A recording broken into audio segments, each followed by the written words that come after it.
reveal for the all-new Mercedes GLB, and we have it for you as the combustion engine version and also as the all-electric one. We are showing you the differences, all the technical figures and so on you need to know, and also design-wise, progressive versus AMG line, everything you need to know. How good is it in exterior, interior and tech with Thomas Naugefühl in 4K, full screen, full length. Let's go, starting with the combustion engine version as the AMG line.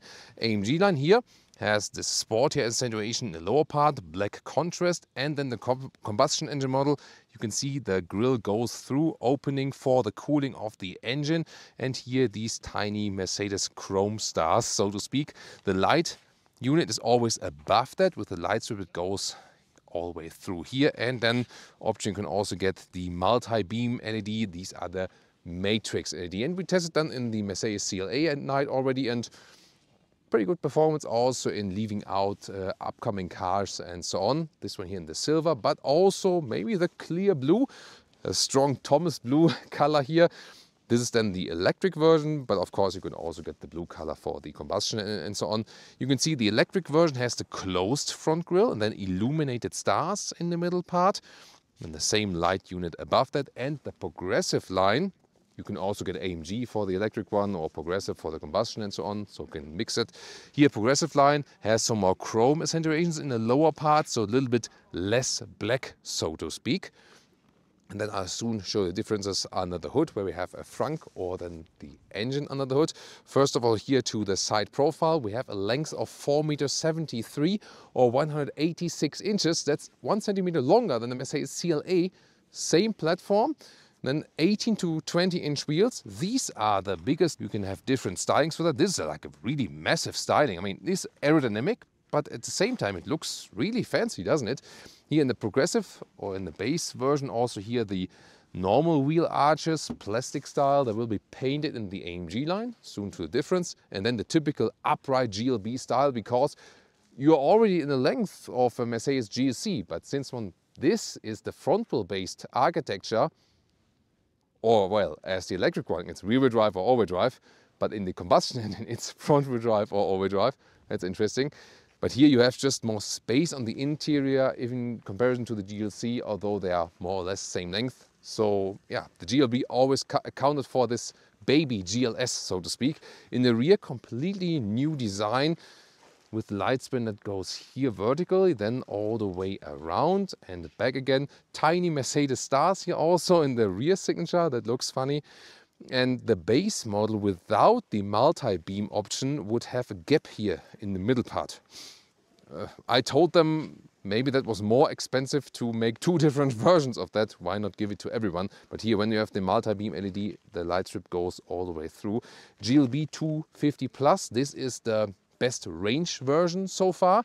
So starting with the electric facts, you will have either, like in the CLA, 58 kilowatt hours or 85 kilowatt hours battery. For the GLB, probably most will go for the bigger battery.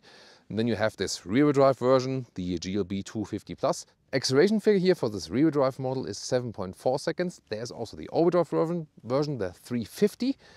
That one at 5.5 seconds in the acceleration figure. That's, by the way, 0.6 seconds slower than the comparable engine version from the CLA. So this again, electric version, rear-wheel drive or all-wheel drive, 1 electric motor per axle. Charging, by the way, for the big battery, the charging port is right here. 22 minutes, 10 to 80% state of charge. And then here AC 11 or optional 20 kilowatt AC. And very important, you can also get the 400 volt charging option. It's an 800 volt architecture. And yeah, I recommend you to pick that option that you can charge at any station. 20 minutes, 10 to 80% state of charge for the small battery, by the way. And the charging peaks are 320 kilowatt for the big battery and 200 kilowatt for the small battery. And what about the range? The official EU driving cycle, the WLTP, says 631 kilometers or 325 miles. However, it's not that realistic if we consider what the CLA is consuming, that the GLB with 0.28 has a worse CD value. Then we might expect some 400 kilometers or 250 miles with a big battery at a reasonable constant motorway speed. And then we move over to the combustion engine model. This one here is a GLB 220 with AMG line. The 220, I expect acceleration figure below 8 seconds to 100 kilometers an hour. This one is the top horsepower spec, 211 horsepower. Also, we expect the same horsepower specs like we had for the CLA. And then here again, it is front plus rear on demand when you have overdrive or a base front-wheel drive version. The AMG line, you can see, once again here, more black accentuations in the lower part. So this looks a little bit stronger. But the design difference is in the rear more about between progressive and the AMG line. In the front, of course, you have the difference with the different front grille. In the side profile, once again, you see this very upright styling here because it will also be offered as 7-seater. So 5-seater or 7-seater. And we have a deep dive into the 7-seater option for you later on as well. This one here, the AMG line, also here, black mirror caps. Lower part also black. This is actually also an AMG line Plus, which has a very specific 20-inch wheel. Look at that here in this spider style, so to speak. Very massive. Yeah, what do you think about that? And now comes a very special thing as for the comfort. We know the base suspension is very good from the CLA. The base steel suspension works very well in the CLA, so I expect it would also work well here. The adaptive suspension is exclusively available for the GLB, not for the CLA, and only if you go for 20-inch wheels. Because they said, when you go for 20-inch wheels, you have less dampening from the tire, and then we want to offer like the same comfort for the customers. But they do not make it optional if you go for 18 or 19-inch wheels, which is I think, a little bit strange decision. Yeah, tell me what you think about that. But so we can then at least count that these two vehicles here, since they have the 20-inch wheels, both have the adaptive suspension. Of course, now extensive interior part is coming up, also with the different lines, progressive and AMG. But tell me already in the comments, are you more the EV fan or are you more the combustion engine type fan? Of course, before we go to the interior, we need to talk about this combustion engine, which we have under the hood right here. Told you already that we have the 211 horsepower spec here. Lower horsepower specs will also be available. Twice. There we go. This is here a 1.5 liter 4-cylinder engine, mild hybrid. So you will also have some electric moments, so to speak, like when rolling or something like that. This will be quite a good thing to save some fuel. In a couple of days we will also drive the CLA mild hybrid. Then you can also check out that review. And yeah, you can see what we have here with the combustion engine, and we will have then here the frunk under the hood. This will be a nice comparison, definitely. There we go. Also pulling it twice. And then this is actually quite a surprise because it's a super spacious frunk. Look at that. Also with some, felt cover at the bottom part. Oh, it's nice, like echo, echo, echo. Yeah, interesting, because here you can see we don't have the engine. That's why there's no like cover, but there's a huge frunk. We also have a shot from the indoor vehicle, which is a 7-seater, that you can put even ski equipment here in the front. This also looks quite fancy. And here you can see there's like a proper insulation then for the combustion engine under the hood. Here, just want to test that. Indeed, this frunk does house a cabin trolley. That's quite a thing, right? Welcome to the new cockpit of the Mercedes GLB. Of course, it shares the cockpit with the Mercedes CLA. That means central screen, instruments, and here you have the passenger screen. It's an option, otherwise you have an area which is black but with some Mercedes stars then on that one. Then this turbine vent style for the air vents, really large, also illuminated with ambient lighting. Glove box is really tiny, gotta say that, but has a nice closing sound. This one here is the artificial leather, the Artico.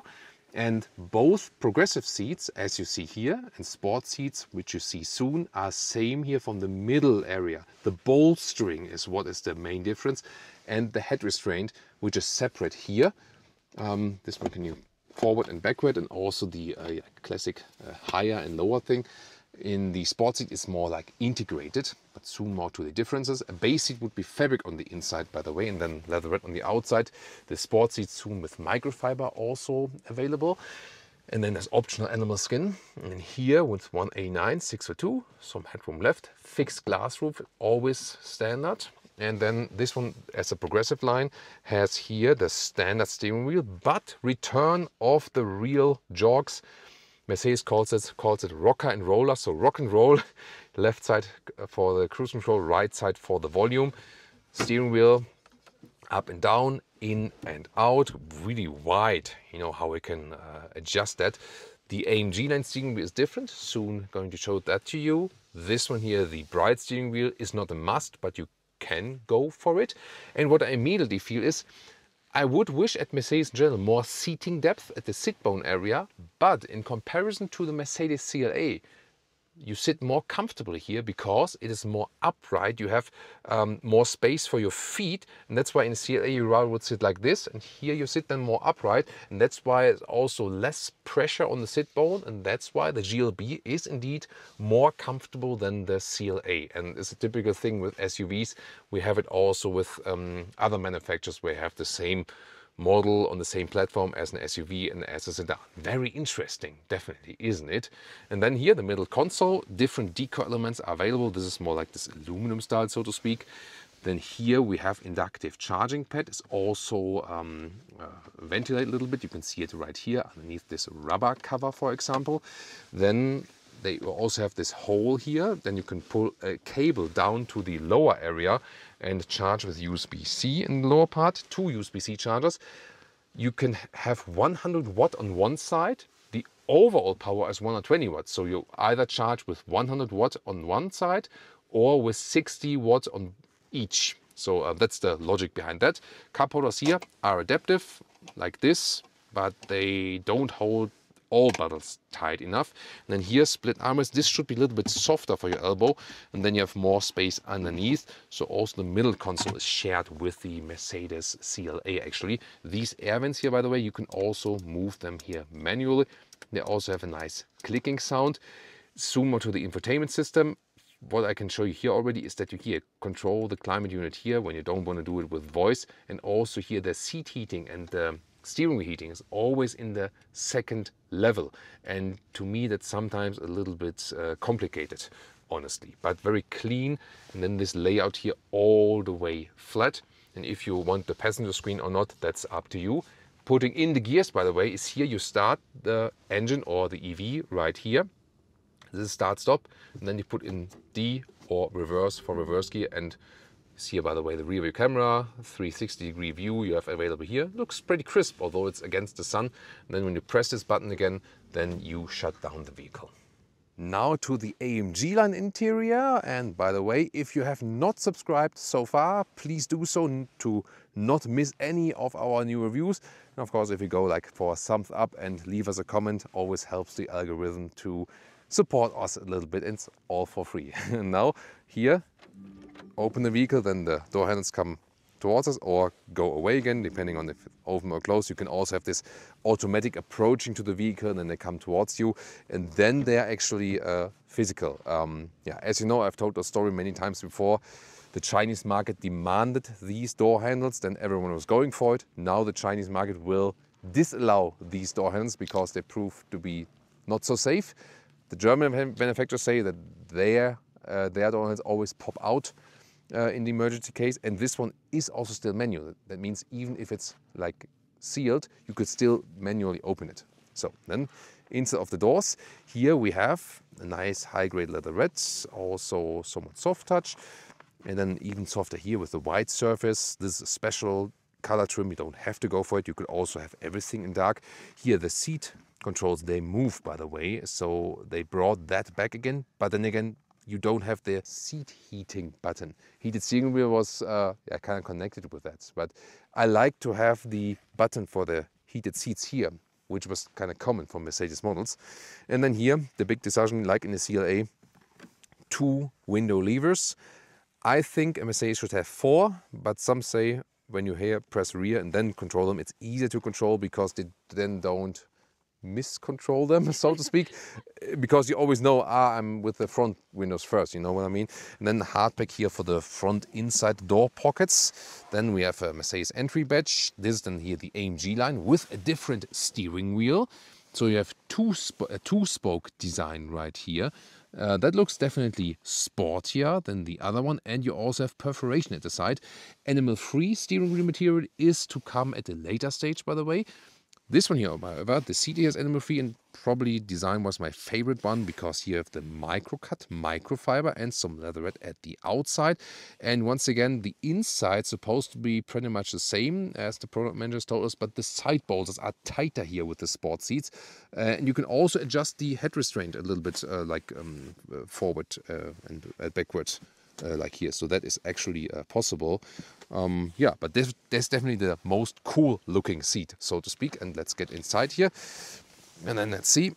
So the comfort is indeed, I would say they need more seating depth, and then the sport is tighter. So Leah prefers it when she has more support here. I would prefer the more open seat, but yet again, this one is available with microfiber, and it feels the most premium in this vehicle, I would say. So that speaks for it. And once again, that you sit more upright in the GLB really helps with the comfort in comparison to the CLA. Here you can once again see the different AMG line interior, and it's a little bit darker, but you know, a little bit cooler styling, so to speak.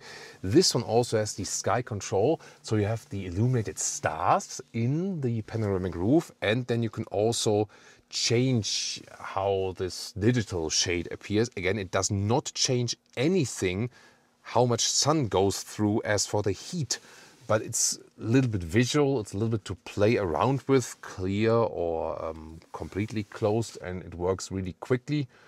Yeah, why not? It's not a necessary feature, it's optional feature, as I said. So tell me if you would go here for the AMG line or for the progressive line or for like a more bright atmosphere.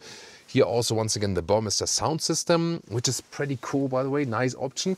It is the best for acoustic music and for voices, singing. As for like electronic music, club, pop music, the thing is that the focus of the Burmester sound system is like this very authentic, crystal clear thing, you know. So some other sound systems maybe are not as true to the original, but maybe enhance it a little bit. But what I would actually do, found it out and tested around a little bit, if you go to the settings and then here, go to the intense mode. If you're listening to pop or electronic music, then it's a little more wholesome, whereas the pure setting is more for classic music, acoustic music, guitar and voices. And the driver POV, once again here with the physical controls like that. Digital instruments look like this. And the thing is, oh, by the way, here it shows the RPM meter and also with the current RPM. And here, this is then still physical here, and then you can switch through the modes. You also have the car internal GPS right here, but you can also have Waze or Apple Maps or the Google Maps in the Android Auto then in there, in the instruments here. That's like a head display unit. Then the main infotainment unit, yeah, you can see here once again, like in the CLA, it is cut off a little bit.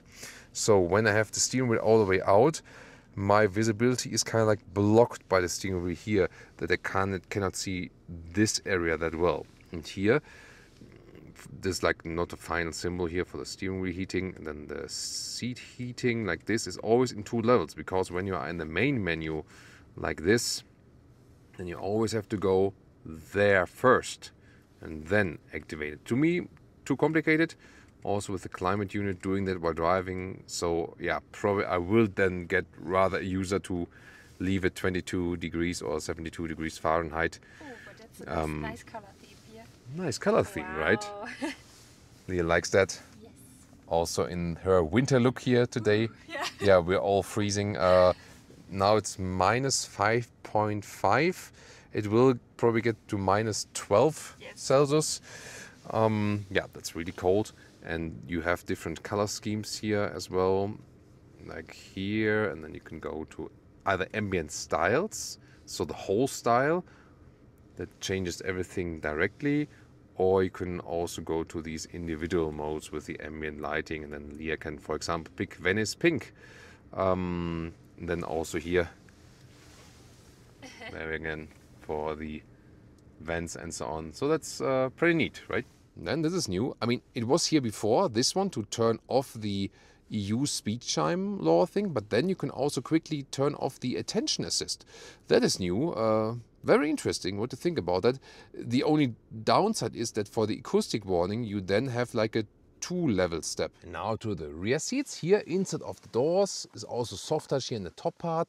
Then here once again the brighter situation, if you like that. Hard pack at the inside. Isofix outside. This is here the 5-seater, soon more to the 7-seater, but already for the 5-seater you can get also the sliding bench option, and you can also adjust the angle of the seat right here. Then with 189, 6'2", there's still headroom left here. Fixed glass roof is standard. Optionally you can get then also this digital shade together with the star pattern on the inside. And then when it's all the way back here, this is what I have in legroom to my driving position as a tall adult, so that's fine. And the floor here is the same for the EV and for the combustion engine version. In the CLA there is a difference where the combustion engine version has more like foot garages basically, but here's all the way flat, 2 USB-C chargers. And yeah, you also have this upright seating position here in the rear, so that's actually a good thing. That's why also the usage of space is actually quite good, and it's also more comfortable than, for example, in the CLA we have the sedan styling and so on. And you sit relatively high here, you can see that. That might be good for children in the rear, because then they're not like lost, and also when you install a child seat it's easier. As a tall adult you sit way higher than the front passenger. You see what I mean? That's maybe a funny thing, you know. So yeah, that you can estimate how much space do you have here. Now to the trunk or the boot, which is at 408 liters for the 5-seater. By the way, up to 2 tons of towing. And you can also have a drawbar where you can also put electric bikes on it. That would also be the alternative. So here, this cover here barely fits underneath it. So this cover is pretty low, I'm gonna say that. So maybe we remove it here also for a second. There we go. And then you can see here the standard width is about 1 meter or 40 inches. Standard length here is some 95 centimeters, 37 inches. Underneath for the 5-seater you still have more space. So that's why you have more liters of space here for the 5-seater, soon in comparison to the 7-seater. And the height here is almost 29 inches or 73 centimeters, so well usable. This is cut out very well. And also the cutout for the side entry to the 2nd row and also the 3rd row is also cut out in a more massive way. You can easier access the vehicle. And here the total length is about 71 inches or 1 meters and 80. Definitely a very well usable vehicle. And now quickly also to the 7-seater version. The slidable bench here is standard for the 7-seater version, is an option for the 5-seater, and if you have the standard 5-seater, no slidable bench, then you have 1 centimeter more legroom here in the rear. So it's not a huge difference. It's about this rail then, you know. So if you get the slidable things, 1 centimeter less legroom, I think you can live with that. And then here you can see it's still fine with the legroom. It's all the way back. What I'm doing now is here I slide forward with this one that I could theoretically still sit here. And now we're gonna move this one. I mean, here of course the inclination like this, but to move it forward really, I put it here, there on the top part. And what they improved is here not only this cutout that it's easier to get in both 2nd and 3rd row, but also here this sliding function that it is, you know, easier to get in right here.